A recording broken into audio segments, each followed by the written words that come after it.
Everyone আৰু এটা নতুন ভিডিঅ'লৈ আপোনালোকক স্বাগতম জনালোঁ।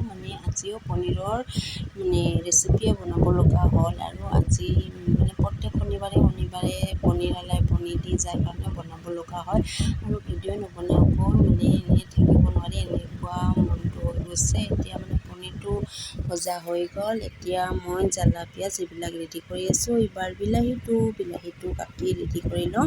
এইটো 3টা বিলাহী দিম, বেছি নিদিওঁ আৰু মছলা পনীৰ বনাম মছলা দি আৰু এইটো কটা ৰেডি হৈ গ'ল। এতিয়া বিলাহীটো মিক্সিত দি দিম।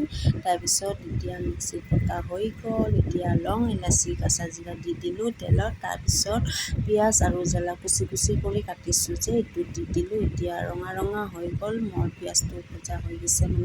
এতিয়া ৰং গুড়া, জ্বালা গুড়া আৰু নিমখ এই তিনিবিধ দি এতিয়া আৰু অকণমান ভাজি ল'ম। এইটো এতিয়া হৈ গ'ল। এতিয়া অকণমান এইটো ভাজি ল'ম আৰু ভাজাটো হৈ গ'ল। এতিয়া এইটো জিৰা আদা ৰেহুন বটা, কাৰণ নিৰামিষ নহয় এইটো, সেইকাৰণে চূণ দিছোঁ আৰু এইটো ভজা হৈ গ'ল। এতিয়া মই যে বিলাহীটো মিক্সিত বটি দিছোঁ এইটো দি দিলোঁ।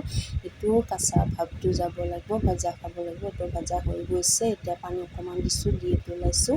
তাৰপিছত এতিয়া পনীৰটো দি দিম। পনীৰটো দি অলপ আৰু উতলা হ'ব লাগিব, কাৰণ এইটো ইমান জোল নাখাওঁ, জোল খাই ইমান ভাল নাপাওঁ। অলপ ড্ৰাই টাইপৰ হ'ব লাগে।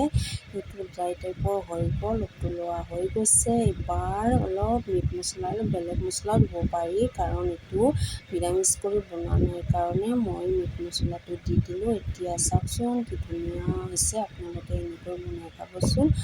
আলু একো দিয়া নাই, অকল মছলা আৰু বিলাহীয়ে দিছোঁ। এতিয়া মই ভাতটো খাই ল'ম। নেক্সট ভিডিঅ'লৈ লগ পাম আপোনালোকক। Bye bye.